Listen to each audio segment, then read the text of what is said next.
मनोज वाजपेयी की family man 3 Amazon prime video पर stream हो रही है। लगभग 4 साल बाद ये सीरीज अपने नए सीजन के साथ लौट आई है। फिल्म इंडस्ट्री में इस समय जो सबसे बड़ी बहस छिड़ी है वो है स्टारडम बनाम कहानी की, और इस बहस में ओटीटी की तरफ से सबसे मजबूत दलील लेकर आया है द फैमिली मैन का सीजन 3। राज एंड डीके की इस सीरीज ने एक बार फिर साबित कर दिया है कि तगड़ी कहानी, जानदार डायरेक्शन और ईमानदार कलाकार हो तो सफलता के लिए किसी खान या कुमार की जरूरत नहीं पड़ती। ये सीजन बिना तो किसी हीरो के टॉपिक्स में एक्सक्लूसिविटी का महिमा मंडन करता है, न ही बेवजह के शो ऑफ पर जोर देता है। हर बार की तरह अपने किरदारों की सादगी और उनकी आपसी केमिस्ट्री के दम पर दर्शकों के दिलों को जीतता है। फैमिली मैन का सीजन 3 भी हमारे देश की सियासत, समाज के बदलते रंग और शहरी उलझनों को जबरदस्त तरीके से दिखाता है। लेकिन क्या मनोज वाजपेयी की ये वापसी स्टार पीस है या मेकर्स ने कहानी को 7 एपिसोड्स में समेट कर गलती कर दी? आइए फैमिली मैन के सीजन 3 की पूरी कुंडली इस रिव्यू के जरिए जानते हैं। श्रीकांत तिवारी की जिंदगी और भी ज्यादा उलझ गई है। श्रीकांत तिवारी मतलब मनोज वाजपेयी की कहानी है। इस बार कहानी का रुख नॉर्थ ईस्ट की ओर मुड़ता है, जहां ड्रग्स तस्करी का एक बहुत बड़ा खतरा देश पर मंडरा रहा है। इस खतरे को अंजाम देने वाला नया खलनायक है रुकमा जयदीप अलावा, जिसकी बॉस मीरा निम्रत कौर है। श्रीकांत को इस बार बड़ी ही मुश्किल में फंसा है। अब उसे सिर्फ देश को ही नहीं बचाना बल्कि अपनी फैमिली को भी इस खतरे से दूर रखना है। हालात इतने बिगड़ जाते हैं कि श्रीकांत का काम उसके घर को बुरी तरह प्रभावित करता है। वो अपने परिवार को लेकर भागने को मजबूर हो जाता है जब उसे पता चलता है कि रुकमा और मीरा दोनों उसके पीछे पड़े हैं। आगे क्या होता है इसको देखने के बाद पता चलेगा। ईमानदारी से बोले तो फैमिली मैन 3 एक पल के लिए भी आपको बोर नहीं करती। हर सीन में एक नया ट्विस्ट और टर्न आता है जो आपका इंतजार सफल कर देता है। लेकिन एक जगह मामला थोड़ा फंसा है। पिछली बार की तुलना में इस सीजन में कलाकार ज्यादा हैं और कहानी का दायरा भी बड़ा है, लेकिन एपिसोड सिर्फ 7 रखे गए। इससे हुआ यह है कि कहानी को इन 7 एपिसोड में ठूसने की कोशिश की गई है, जिससे रफ्तार कभी कभी पागलों की तरह भागती हुई महसूस होती है।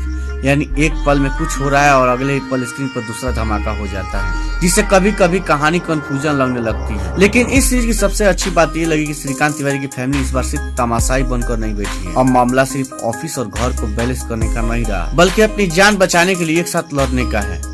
सूची और बच्चे श्रीकांत के साथ कंधे से कंधा मिलाकर लड़ते हैं। यानी पहली बार यह दिखाया गया कि जितना श्रीकांत तिवारी अपने परिवार की परवाह करता है, उससे कहीं ज्यादा वे उसकी परवाह करते हैं। सीजन 1 और सीजन 2 का मुकाबला सीजन 3 में एक्शन सीक्वेंस को और भी ज्यादा रियलिस्टिक और इंटेंस बनाया गया है। मनोज वाजपेयी और जयदीप अहलावत के बीच फाइट सीन्स में जो एक्शन है वो भी जबरदस्त है। राज और डीके ने बेशक इस शो को इजाद किया है, लेकिन सीजन 3 का कमाल इनके सहयोगी लेखकों और निर्देशकों का भी है। इस बार डायरेक्शन की कमान सुमन कुमार और तुषार सेठी ने संभाली है। इसे बेझिझक शो का बेस्ट सीजन कहा जा सकता है। सीरीज का कैमरा वर्क भी बड़ा शानदार है, खासकर क्लाइमेक्स वाला शॉट। फिल्म के डायलॉग सुमित अरोड़ा ने लिखे हैं। उन्होंने अपने इन डायलॉग के जरिए सामाजिक मुद्दों को छुआ है और बदलते समय पर निशाना साधा है। सीरीज में ये भी बताने की कोशिश की है कि बदलते हालात को स्वीकार करना इतना मुश्किल भी नहीं है।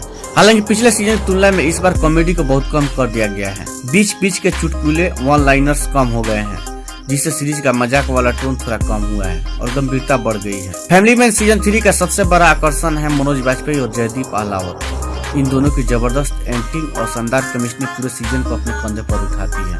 अब मनोज वाजपेयी की एक्टिंग के बारे में कुछ कहना सूरज को दिया दिखाने जैसा है। हमेशा की तरह वो अपने रोल में जान डाल देते हैं। रुकमा के किरदार में जयदीप अहलावत बेहतरीन है। दोनों अपनी अपनी फैमिली के लिए लड़ रहे हैं, एक बचाने के लिए, दूसरा बदला लेने के लिए। दोनों ने ऐसा तालमेल बिठाया कि ये कहानी अगले सीजन तक चलेगी। प्रियामणि सूची, हारिस हासबी, जेके, अश्लेषा ठाकुर और वेदांत सिन्हा बच्चे ने भी अपने रोल में कमाल किया है। वे श्रीकांत तिवारी के दोस्त और परिवार के रूप में बिल्कुल परफेक्ट लगे हैं। निम्रत कौर ने भी इस सीरीज में बहुत अच्छा काम किया है, लेकिन उनके किरदार को उतना ढंग से गढ़ा नहीं गया जितना होना चाहिए था। हमें पता है कि वो अपने काम में शानदार है, लेकिन हम ये कभी नहीं जान पाए कि वो ऐसा क्यों कर रही है। यानी उनके किरदार में सही मोटिवेशन या कारण कहीं महसूस हुई। दर्शन कुमार, दिलीप ताहिल, श्रेयस, धनवंतरी, सीमा विश्वास, गुल पनाग और पूरी सपोर्टिंग कास्ट ने कहीं पर कोई कसर नहीं छोड़ी। अगर आप मनोज वाजपेयी के फैन हैं और आपको बिना किसी दिखावे के सच्ची, ब्रेव और थ्रिलिंग कहानियां पसंद है, द फैमिली मैन सीजन 3 आपके लिए है। भले ही कुछ जगहों पर कहानी थोड़ी तेज भागती है और कंफ्यूजिंग लगती है, लेकिन जो एक्टिंग, एक्शन और सस्पेंस इसमें है वो शानदार है। आपको यह सीरीज जरूर देखनी चाहिए। फैमिली मैन का ये सीजन बहुत कुछ लेकर है और इसलिए आपको ये सीरीज देखनी चाहिए।